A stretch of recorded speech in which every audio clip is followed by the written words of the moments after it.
L'Esprit du Seigneur, l'Éternel, est sur moi, car l'Éternel m'a oint pour porter de bonnes nouvelles aux malheureux.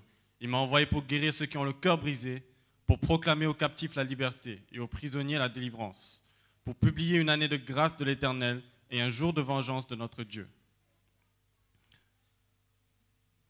pour consoler tous les affligés, pour accorder aux affligés de Sion, pour leur donner un diadème au lieu de la cendre, une huile de joie au lieu du deuil, un vêtement de louange au lieu d'un esprit abattu, afin qu'on les appelle des térébintes de la justice, une plantation de l'Éternel pour servir à sa gloire.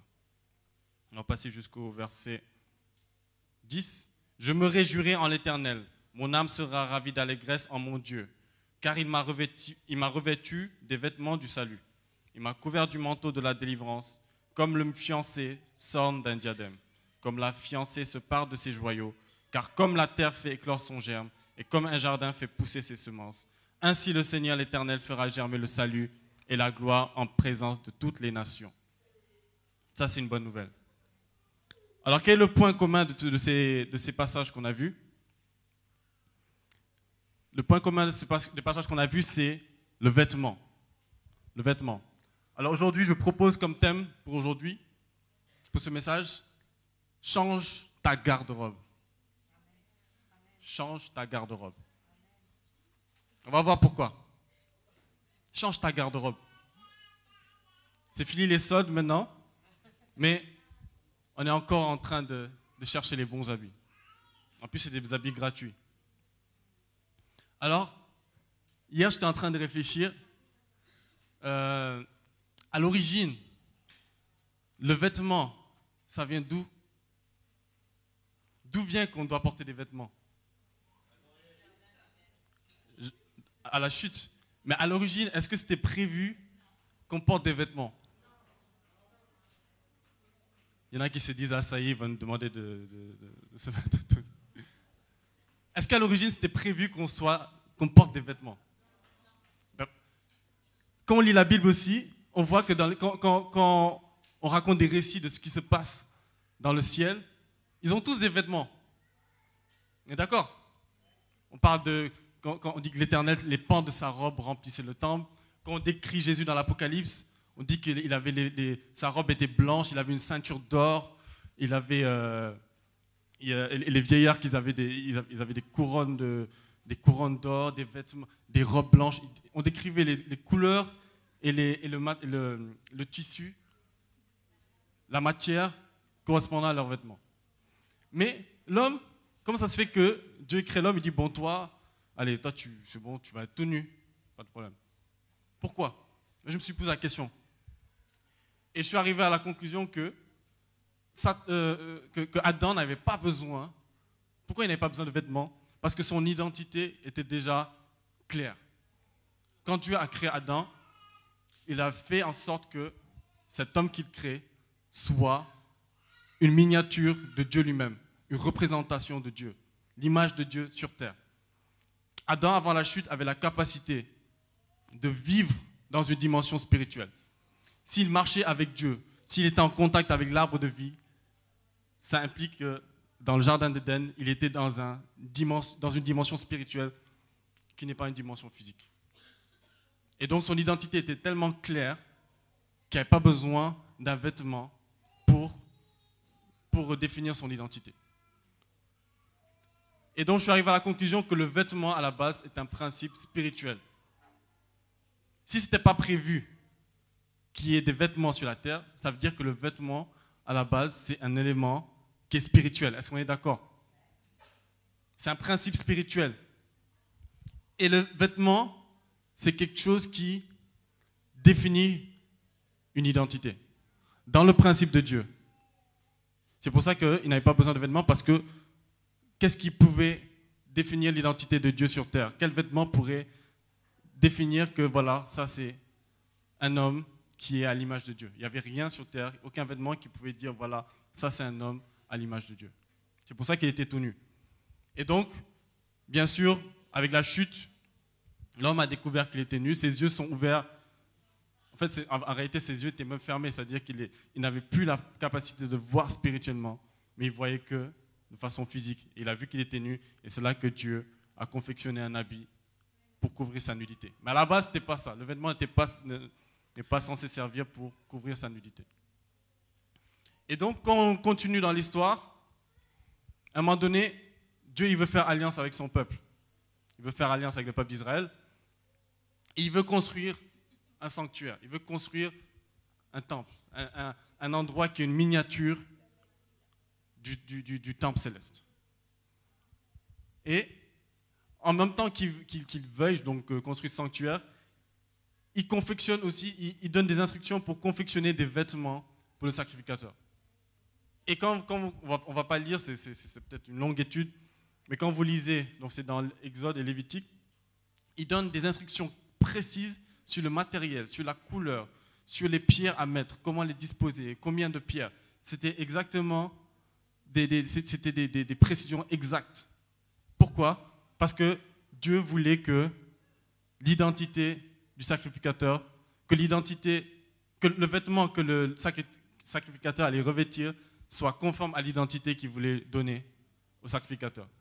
Tout ça pour dire quoi? C'est que quand on avance dans l'histoire, on se rend compte que le vêtement était destiné maintenant à définir une identité à la personne qui le porte. C'était l'identité de celui qui le porte. Et il y a plusieurs anecdotes dans la Bible sur le vêtement. On voit aussi qu'un prophète du nom de Élie, quand Dieu l'a pris, quand Dieu l'a emmené au ciel, en laissant son manteau à son serviteur, il a laissé son onction, il a laissé sa capacité, une capacité divine, une capacité surnaturelle. Donc le vêtement aussi est un signe d'une onction qui est versée sur la personne. Maintenant, ce que je veux vraiment vous amener à comprendre, c'est que il y a une garde-robe spirituelle.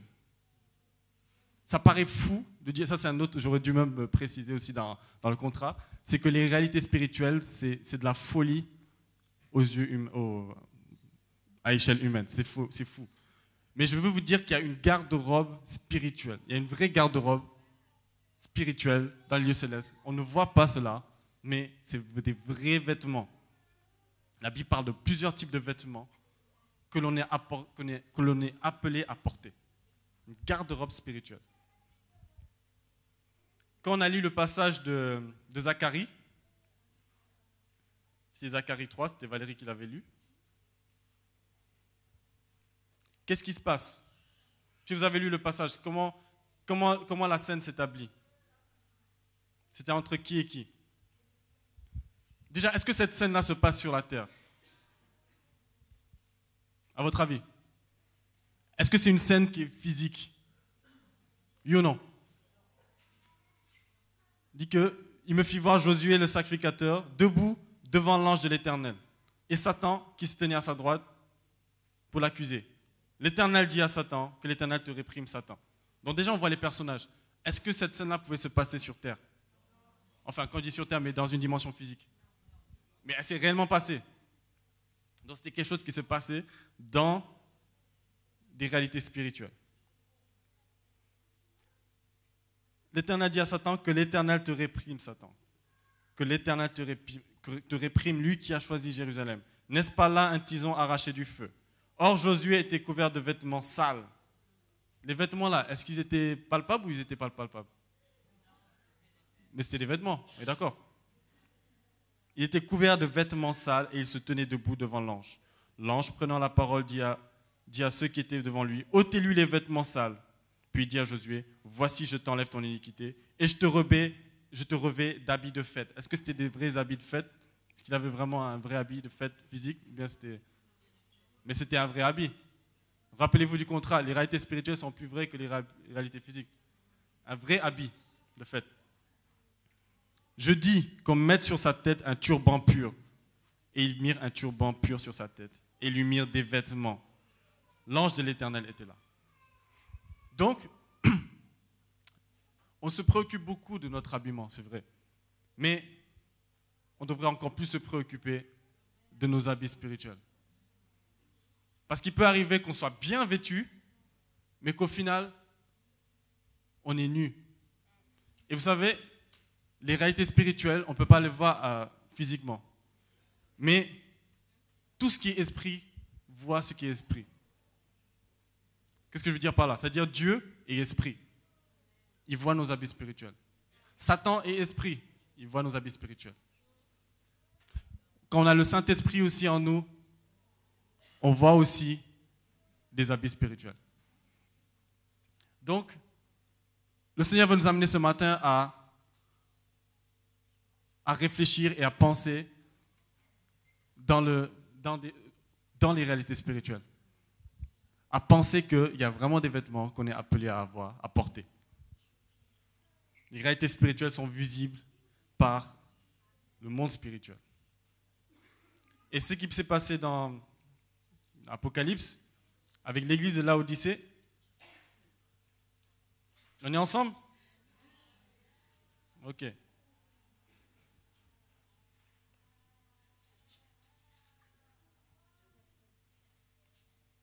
Apocalypse,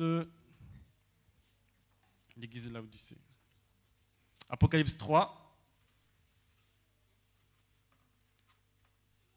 à partir du verset 15, même du verset 14.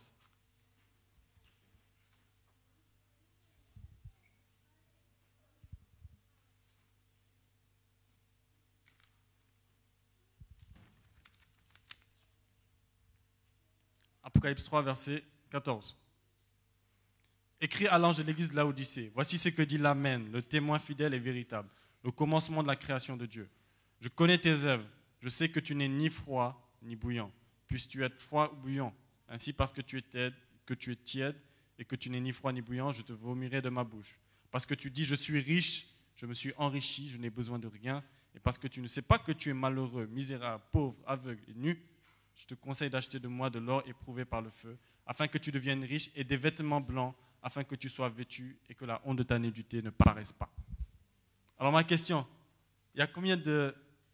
Quand il parle de vêtements blancs, est-ce que c'est des vrais vêtements blancs? Non. Alors qu'est-ce qui se passe ici? Dans l'église d'Laodicée, c'était une église, ils étaient riches. Ils avaient l'abondance.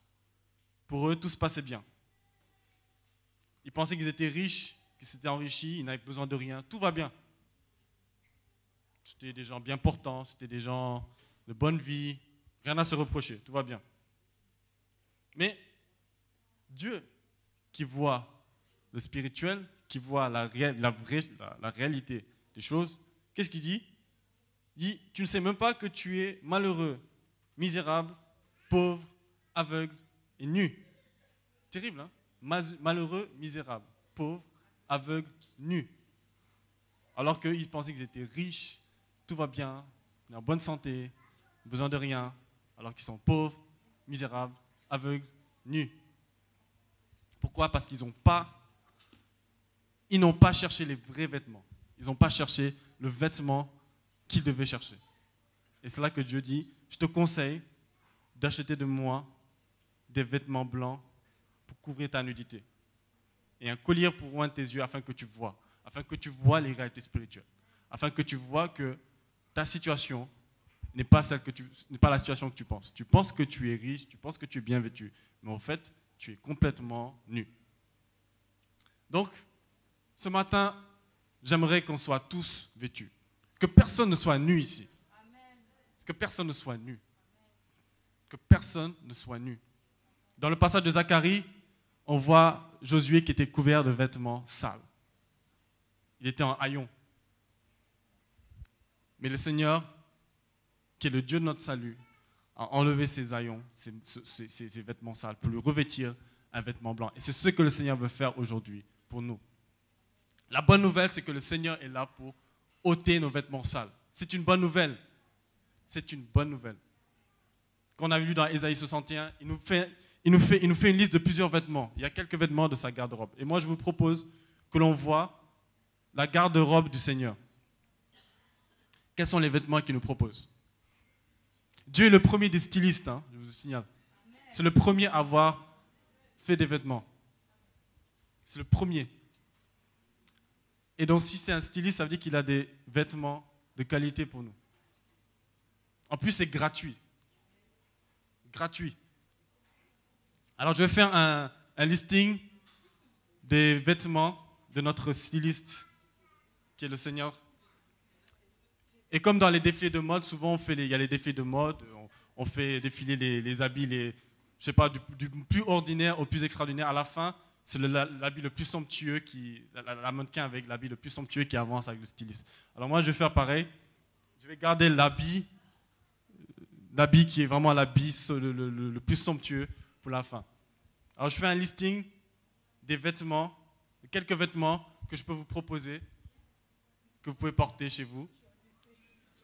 Voilà, ça vous va. Alors, Ésaïe 61. C'est simple, les réalités spirituelles aussi, c'est simple. Il n'y a pas de processus de... Non. Voilà les vêtements, ok, tu prends ou tu prends pas. C'est tout. C'est une question de décision. Il n'y a pas de processus, non, je vais entrer dans une sanctification pour pouvoir comprendre. Je vais faire 15 jours de jeûne et prière pour vraiment revêtir. Non, tu viens, tu dis, ok, je prends et tu prends. C'est comme ça que ça se passe. Ne pensez pas que le chemin du salut est un chemin où il faut ramper. Non, tu viens seulement, tu dis, je décide. Tu prends, tu dis, j'enlève ça, tu enlèves. Et tu revêts un habit nouveau. C'est aussi simple que ça. Dans Ésaïe 61, dans les vêtements de notre styliste suprême. Premier vêtement. Dans Ésaïe 61, à partir du verset 3, pour accorder aux affichés de Sion, pour leur donner un diadème au lieu de la cendre, une huile de joie au lieu du deuil, un vêtement de louange. Le vêtement de louange. Un vêtement de louange au lieu d'un esprit abattu. Est-ce que vous avez revêtu un vêtement de louange quand vous êtes venu? Vous saviez que vous veniez pour louer? Je pense que quand vous êtes venu ici, vous doutiez qu'on va avoir un temps de louange. Vous n'étiez pas surpris. Personne n'est venu dire, ah mince, ah oui, c'est vrai, il y a la louange. Ah, c'est bien. À moins que ce soit la première fois que vous venez. Si c'est la première fois que vous venez ici, la louange, ça fait partie de notre culte. La louange, ça fait partie de notre culte. Le vêtement de louange. Est-ce que vous avez porté un vêtement de louange? Oui, amen. Ok, chérie, tu viens, s'il te plaît?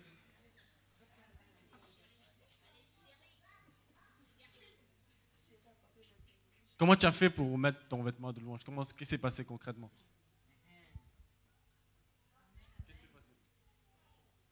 Alors, pour mettre mon vêtement de louange, j'ai pris seulement, je vais louer le Seigneur, je prends le vêtement de joie, je prends le vêtement de l'amour, de la paix, je prends tout ça. Mon vêtement de louange à moi, il est composé de toutes ces choses-là. Et sur mon vêtement de louange aussi, vous êtes tous là, je vous porte. Donc ça, c'est mon vêtement à moi. Est-ce que la réponse, elle te satisfait?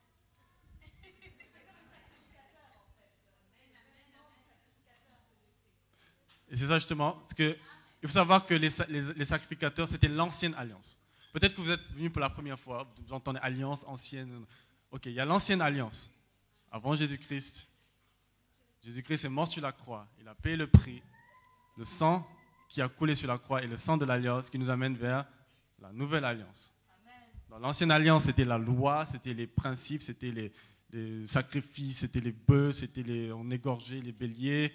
On apportait des moutons, c'était les grosses soutanes, diadèmes, machin. C'était ça l'ancienne alliance, c'était la loi. Une fois par mois, il fallait faire des sacrifices. C'était dur, c'était dur.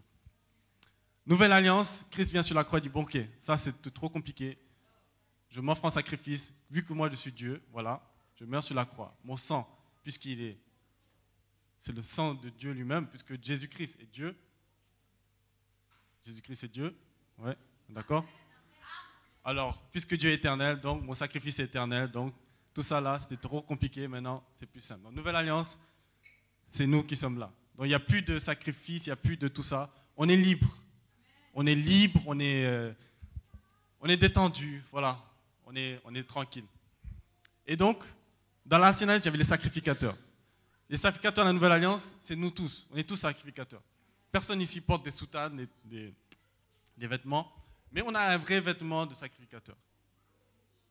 On est tous en jean, t-shirt, chemise, mais en tant que sacrificateur, on a un vrai vêtement. Un vêtement de louange. Donc quand vous venez à l'église, quand vous venez pour un temps de louange, portez ce vêtement de louange. C'est tout si simple. Dis, je porte. En fait, c'est par la foi. La foi, c'est la ferme assurance des choses qu'on n'espère, la démonstration de ce qu'on ne voit pas. Donc les vêtements dont on parle, les vêtements de louange, on ne voit pas. On ne voit pas le vêtement de louange.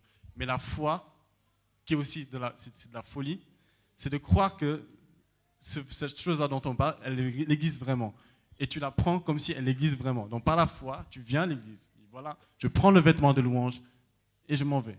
C'est aussi simple que ça. Tu crois que tu as un vêtement de louange sur toi. Et tu y crois tellement que le vêtement, tu vas finir presque par le voir. C'est exactement comme ça se passe. Essaie d'expérimenter ça. De croire tellement à cela qu'au final, vous allez voir ce vêtement-là. Vous allez peut-être dire même c'est telle couleur. Ça, c'est les réalités spirituelles. Les réalités spirituelles sont des choses folles qu'on ne peut pas expliquer par la raison. Alors, vêtement de louange au lieu d'un esprit abattu. Donc, si tu sais que si tu es venu avec un esprit abattu, le vêtement de louange, c'est ce vêtement qui contrecarre l'esprit abattu. Tu enlèves ton esprit abattu, ton vêtement d'esprit abattu, et tu revêts le vêtement de louange. Après, plus loin, il dit, donc bien sûr, il y a l'huile de joie au lieu du deuil. On a vu tout à l'heure, Vanessa a présenté la famille de Mamie Odette, qui ont vécu un deuil, et c'est le temps maintenant de porter le vêtement de joie. Pourquoi c'est une joie que l'on peut revêtir? Parce qu'on sait que cette mamie maintenant, elle porte le vêtement royal. En ce moment, elle est au ciel, en présence du Seigneur Jésus-Christ, elle a un vêtement royal. Et ça, c'est un sujet de joie de savoir qu'elle est en train de revêtir le vêtement royal, le vêtement, la couronne de gloire. Et ça, c'est un sujet de joie. C'est pour ça qu'on se réjouit de cela. On se réjouit de ce départ parce qu'on sait où est-ce qu'elle va. Et c'est une bonne raison pour revêtir un vêtement de joie au lieu d'un vêtement de deuil. Chapitre 10. Je me réjouirai en l'Éternel car il m'a revêtu des vêtements du salut. Alors ma question, il y a un vêtement de louange, mais il y a des vêtements du salut. Comment ça se fait? Donc ça veut dire que le salut, il y a plusieurs, c'est une sorte de Pâques. D'accord? Sinon il a dire du vêtement du salut, mais c'est des vêtements du salut. Et vous savez, dans le salut, il y a tout. Dans le salut, il y a la prospérité. Dans le salut, il y a la guérison. Dans le salut, il y a la restauration, il y a la délivrance. Tout cela sont dans le salut. Et il y a des vêtements pour chacun. Il y a un vêtement de guérison. Si aujourd'hui tu es malade, il y a un vêtement qui est disponible pour toi. Ça s'appelle un vêtement de salut. Tu crois ou tu ne crois pas? Je le dis simplement parce que c'est vrai. Je n'ai pas besoin de faire des efforts, non. C'est vrai. Je ne sais pas moi, s'il y a une veste qui est là accrochée, je n'ai pas besoin de faire des efforts. Ouais, il y a une veste ici. Non. Vous voyez que la veste, ok, c'est une veste, tu la prends, tu la portes et tu sors. Il n'y a pas besoin de faire des efforts. Il y a un vêtement de salut qui existe. Je te le propose, si tu es malade, si tu as besoin de guérison, porte-le. Porte-le. Et tout à l'heure, à la fin, on va vraiment porter les vêtements qu'il faut. Si vous êtes d'accord. Des vêtements du salut, il m'a couvert du manteau de la délivrance. Qu'est-ce qui t'enchaîne aujourd'hui? Peut-être tu es enchaîné par quelque chose. Il y a un manteau de délivrance qui est disponible pour toi.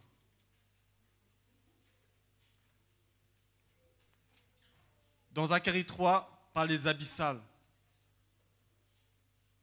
Zacharie 3.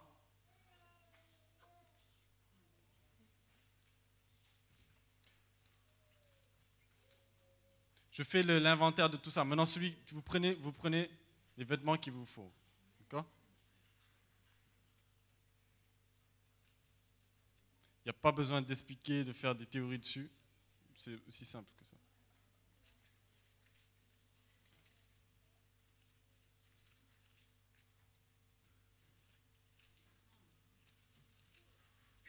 Zacharie 3, donc Josué qui avait des vêtements sales. Le vêtement sale, ça correspond à quoi? Ça correspond au péché. Le dimanche dernier, le pasteur Amici avait parlé de la condamnation, que tu n'es pas condamné.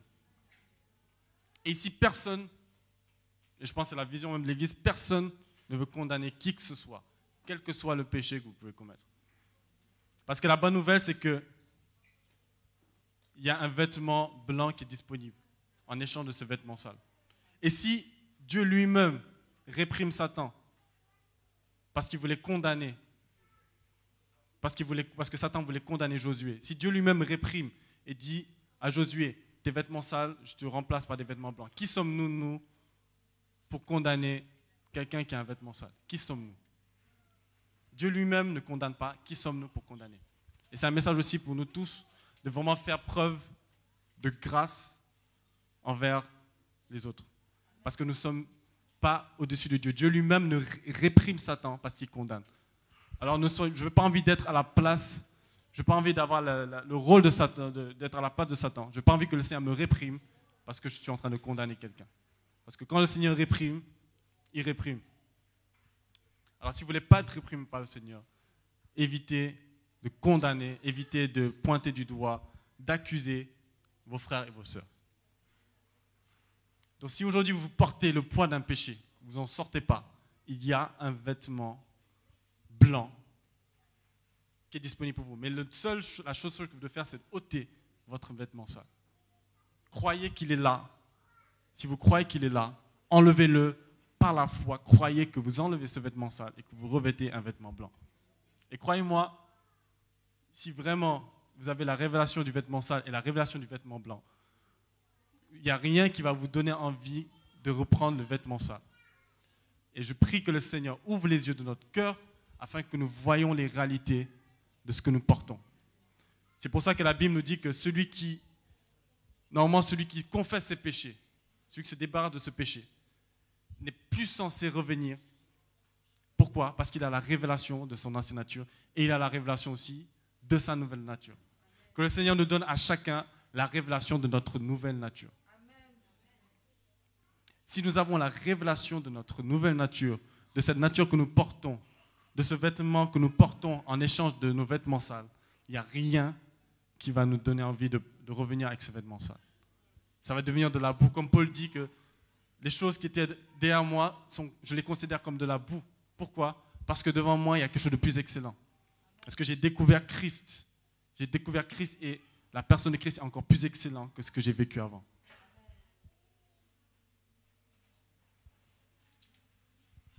Un vêtement de fête. En plus, c'est un vêtement de fête. Quand vous ôtez vos péchés, quand vous vous débarrassez de votre péché, vous commencez la fête. La Bible dit qu'il y a de la joie dans le ciel, il y a la fête dans le ciel pour un pécheur qui se répand. Ce n'est pas une fête abstraite, c'est une vraie fête. À chaque fois que tu te répands, c'est la fête dans le ciel. Et donc, puisque je pense que si on doit faire des statistiques, au moins peut-être chaque seconde, chaque minute, quelqu'un se répand sur terre, ça veut dire que c'est tout le temps la fête dans le ciel. Certainement. Alors, sois le sujet de fête dans le royaume des cieux. Et quand il fête, toi aussi tu fêtes parce que tu as ton habit de fête. Alors, il y a un autre type de vêtement. C'est le vêtement du soldat. Éphésiens 6. C'est des vrais vêtements, c'est des vraies armures. Ça existe, on ne les voit pas. Ici, il y a des gens qui ont ça, qui ont ces armures. Ils ne les voient pas, mais ça existe. Éphésiens 6.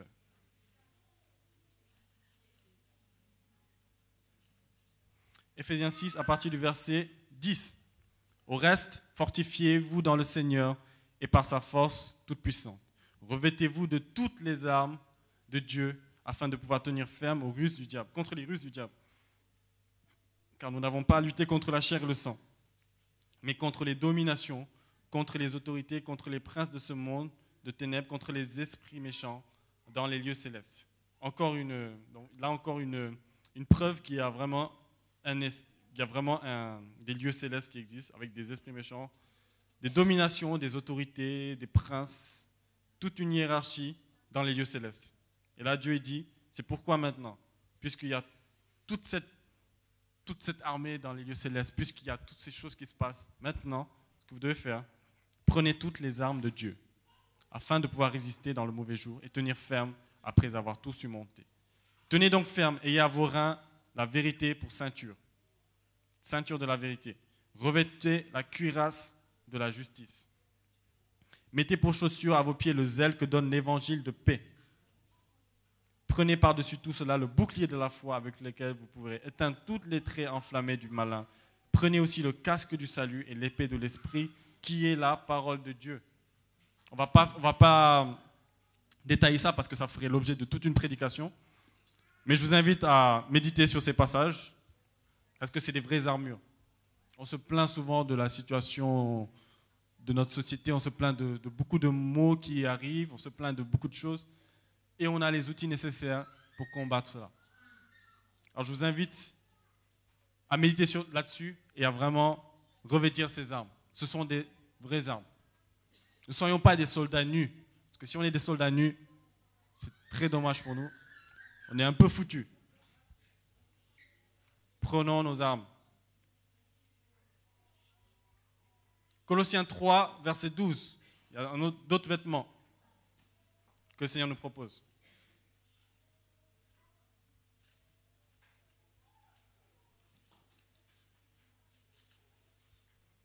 Colossiens 3, verset 12. À partir du verset 12. Ainsi donc, comme des élus de Dieu, attends, je vous laisse peut-être trouver le passage, c'est bon? Ainsi donc, comme des élus de Dieu, saints et bien-aimés, revêtez-vous d'entrailles de miséricorde, de bonté, d'humilité, de douceur, de patience. Vêtements de miséricorde, vêtements de bonté, vêtements d'humilité, vêtements de douceur, de patience. Supportez-vous les uns les autres, et si l'un a sujet de se plaindre de l'autre, pardonnez-vous réciproquement. Bonté, compassion, humilité, douceur. Donc c'est des vêtements. Prenez, je fais un listing. Peut-être vous dites, ah c'est bon, j'ai déjà la compassion, j'ai déjà cela, mais il me manque tel vêtement. À vous de prendre.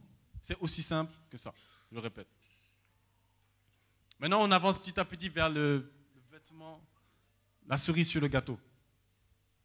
Déjà, il y a un autre vêtement avant le vêtement suprême.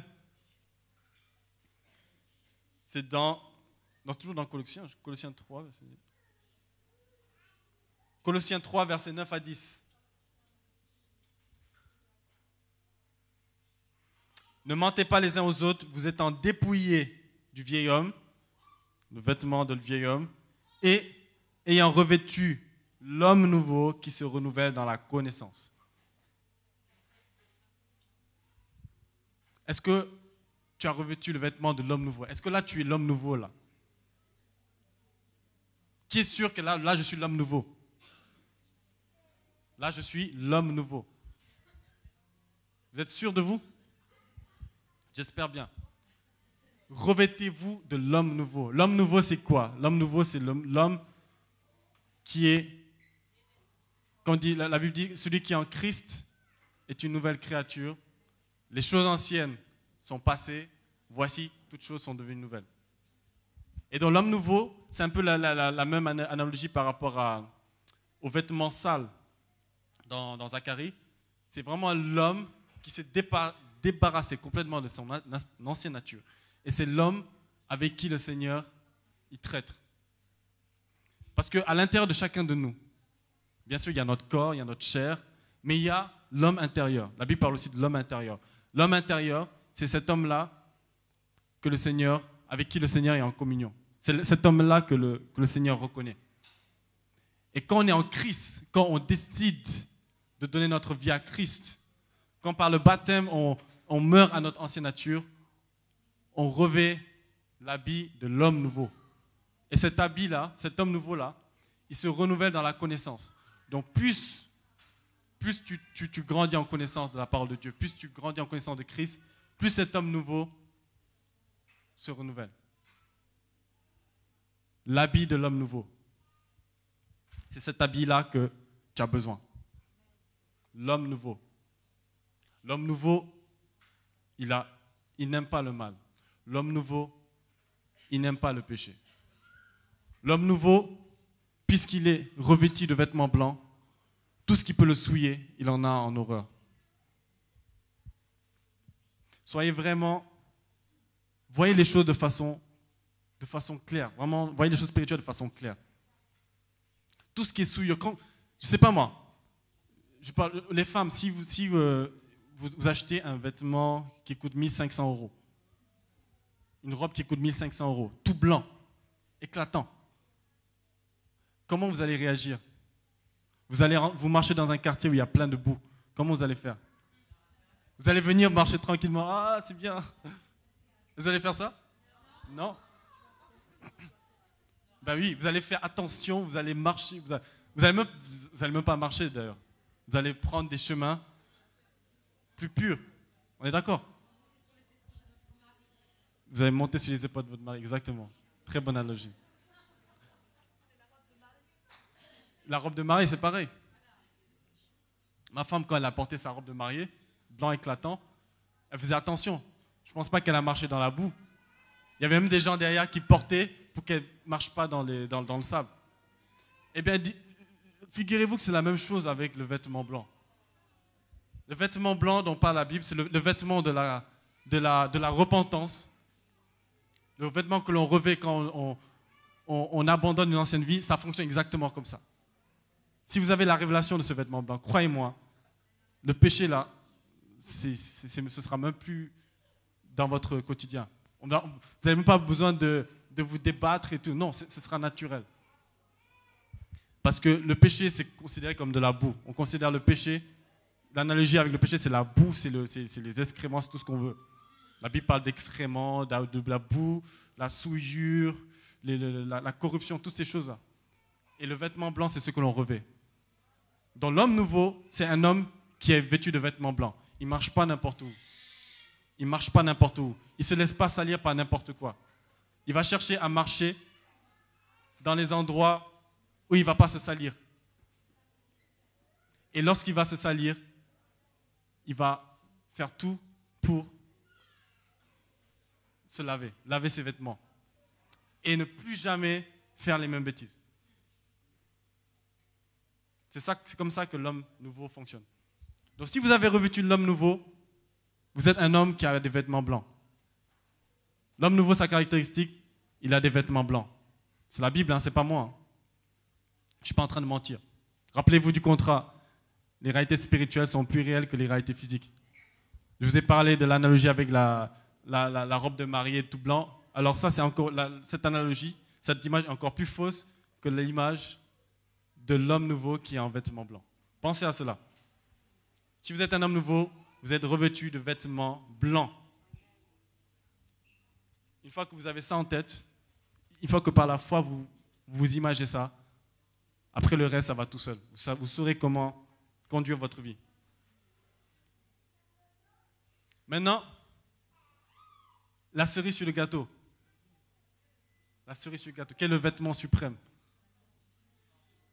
Hein? Quel manteau? Le vêtement, vêtement, vraiment le vêtement vraiment le vêtement de Christ. Vêtement de Christ. Bien le vêtement de la puissance d'en haut. Alors on va lire. Attends, c'est quel passage encore?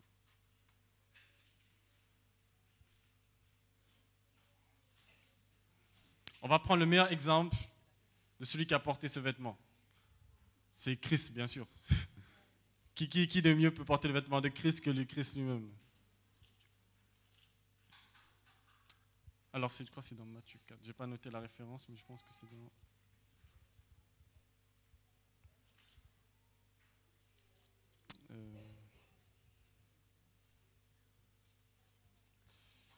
Attendez 2 secondes.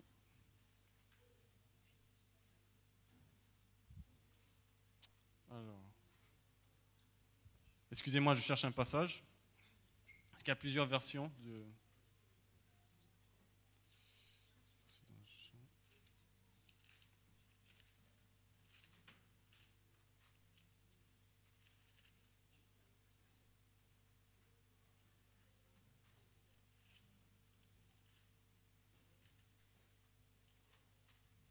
Le temps que je cherche, vous pouvez discuter.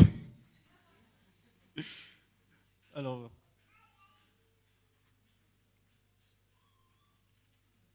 je vais demander. Mon frère, c'est une Bible ambulante. Le passage de la tentation de Christ. Oui, mais dans les autres versets, dans les autres livres. Hein? Non, dans les évangiles. Luc combien? Ah, voilà, merci.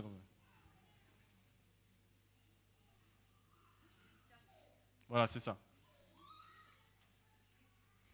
Alors, on va pas lire on va pas lire tout le passage, mais Jésus, je vais vous montrer le contexte. Alors Jésus, donc, il commence son ministère.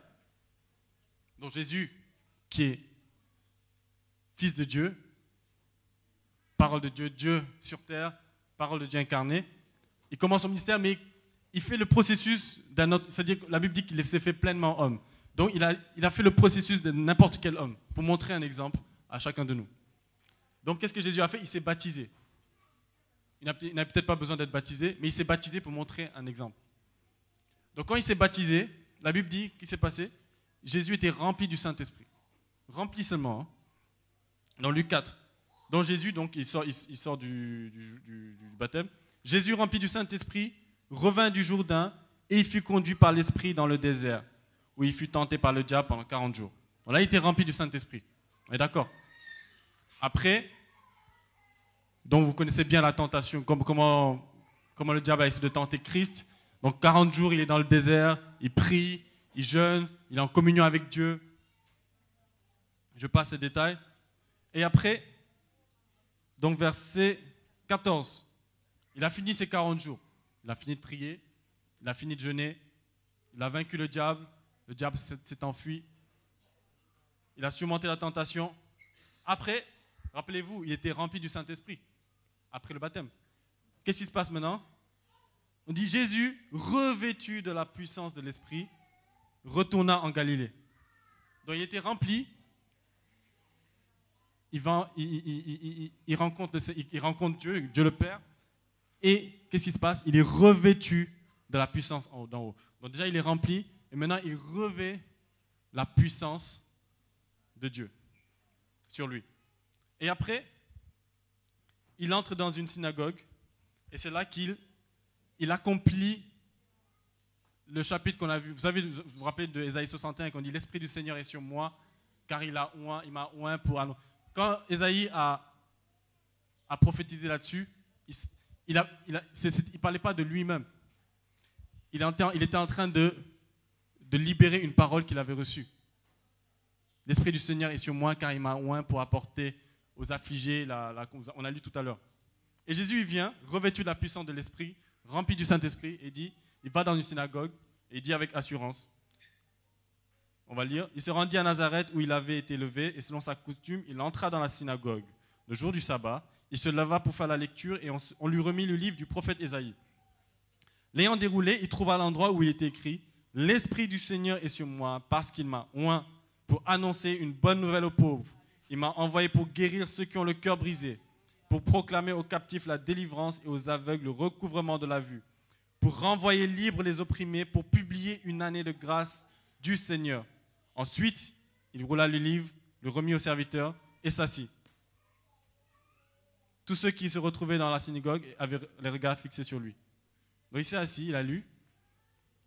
Alors il commence à leur dire, « Aujourd'hui, cette parole de l'Écriture que vous venez d'entendre est accomplie. » Il dit, « Maintenant, on sait de qui le prophète parle, c'est moi. » Et là, qu'est-ce qu'ils font? Et tous lui rendaient témoignage. Ils étaient étonnés des paroles de grâce qui sortaient de sa bouche et ils disaient, « N'est-ce pas là le fils de Joseph? Jésus leur dit, sans doute, vous m'appliquerez ce proverbe, médecin, guéris-toi toi-même. Vous me direz, fais ici dans ta patrie tout ce que nous avons appris que tu as fait à Capernaum. Mais ajouta-t-il, je vous le dis en vérité, aucun prophète n'est bien reçu dans sa patrie. Je vous le dis en vérité, il y avait plusieurs veuves en Israël du temps d'Élie, lorsque le ciel fut fermé 3 ans et 6 mois.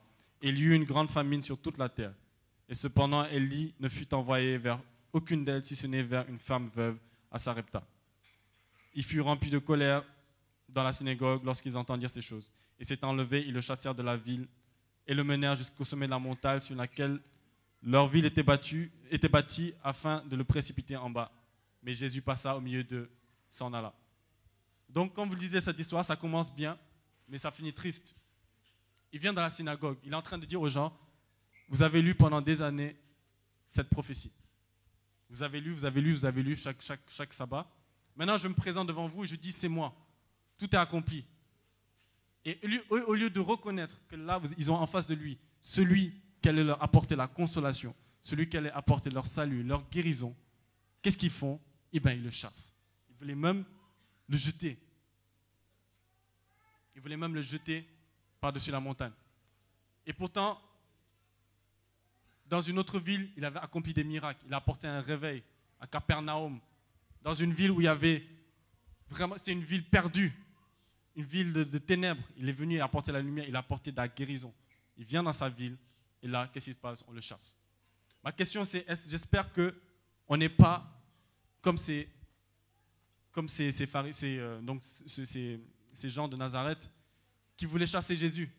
Jésus vient devant nous, dit, je suis là pour guérir, je suis là pour apporter la restauration. Je suis oint, je suis revêtu de la puissance d'en haut. Je suis revêtu de la puissance d'en haut et je viens apporter la guérison. Et la bonne nouvelle, c'est que ce vêtement-là que Christ avait porté, c'est le même vêtement que nous pouvons porter. Donc aujourd'hui, si tu es revêtu de la puissance d'en haut, si tu as le Saint-Esprit sur toi, tu peux dire aussi avec Christ, l'Esprit du Seigneur est sur moi, car il m'a oint, pour apporter aux affligés la consolation, etc., pour apporter la bonne nouvelle. Donc, le Seigneur ne nous appelle pas juste à avoir un vêtement de guérison, à juste avoir un vêtement de salut, un vêtement à revêtir, à être un homme nouveau. Mais au-delà de cela, il nous appelle à revêtir Christ en personne, à revêtir la puissance d'en haut. Et ça, c'est un vêtement. J'avais dit que le vêtement du salut, on le porte, on le demande, on vient, on le prend. Le vêtement de Christ, vous avez vu Christ lui-même, alors que lui-même, il est Christ, hein, c'est Christ lui-même. Avant d'être revêtu de la puissance d'en haut, il est allé dans le désert. Il a jeûné, prié, il a cherché la face de Dieu. Il a essayé d'affaiblir sa nature physique et de renforcer la nature spirituelle. Et c'est comme ça qu'il a été revêtu de la puissance d'en haut. Donc revêtir Christ, c'est pas dire, allez, je me lève le matin, allez, je revêts Christ, on y va. Pour la guérison, toutes ces choses, c'est facile. Tu viens, tu prends ta guérison, tu pars. Tu prends ton salut, tu pars. Tu prends ton vêtement de joie, tu pars. Christ, il faut chercher Christ. Pour être revêtu de la puissance de chercher cela. Parce que le Seigneur, il l'aime. La Bible dit que la gloire de Dieu est de cacher les choses. Et la gloire des hommes est de sonder les choses. Donc, essayez de creuser. Essayez de vraiment rechercher ardemment la puissance d'en haut. Peut-être par le jeûne, par la prière, dans le quotidien, cherchant la présence de Dieu, avec votre vêtement de louange. Tout ça sont des clés qui vous permettent de revêtir Christ. Revêtir Christ. Donc, ne soyons pas comme ceux-là, comme ces chrétiens de la Odyssée qui pensaient qu'ils étaient riches, qu'ils étaient bien vêtus alors qu'ils étaient nus. Dieu ne veut pas que nous soyons nus. Dieu a des vêtements à disposition pour chacun de nous. Ne soyons pas aussi comme... Ne gardons pas ces habits souillés, ces habits sales, comme avec Josué. Ne gardons pas cela, mais acceptons de revêtir le vêtement blanc. Et si on a le vêtement blanc, gardons le blanc. Gardons ce vêtement blanc. Ne revêtons pas encore ces habits sales. Que le Seigneur ouvre les yeux de nos cœurs maintenant et qu'il puisse nous amener à voir notre vraie condition. Qu'il nous amène à voir notre habit blanc. Notre habit blanc. Parce que c'est cet habit blanc que nous allons porter dans l'éternité. C'est cet habit blanc que nous allons porter dans l'éternité. Je vais appeler à louange.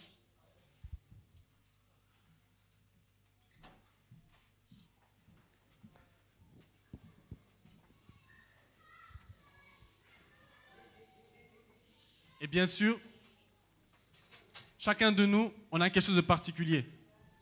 Au-delà de notre identité céleste, au-delà du fait que nous sommes enfants de Dieu, nous avons peut-être quelque chose de particulier à accomplir sur terre. Nous avons peut-être quelque chose, nous avons une destinée devant nous qui est différente de l'autre. Et il y a un vêtement pour ça. Je ne sais pas ce que c'est, je ne sais pas quel type d'œuvre le Seigneur veut que tu accomplisses, mais il y a un vêtement pour ça. Si tu veux travailler dans l'humanitaire, par exemple, il y a un vêtement pour ça. Il y a un vêtement spécial pour ça. Si tu veux être un médecin, il y a un vêtement pour ça. Si tu veux être pasteur, il y a un vêtement pour ça. Il y a un vêtement à revêtir.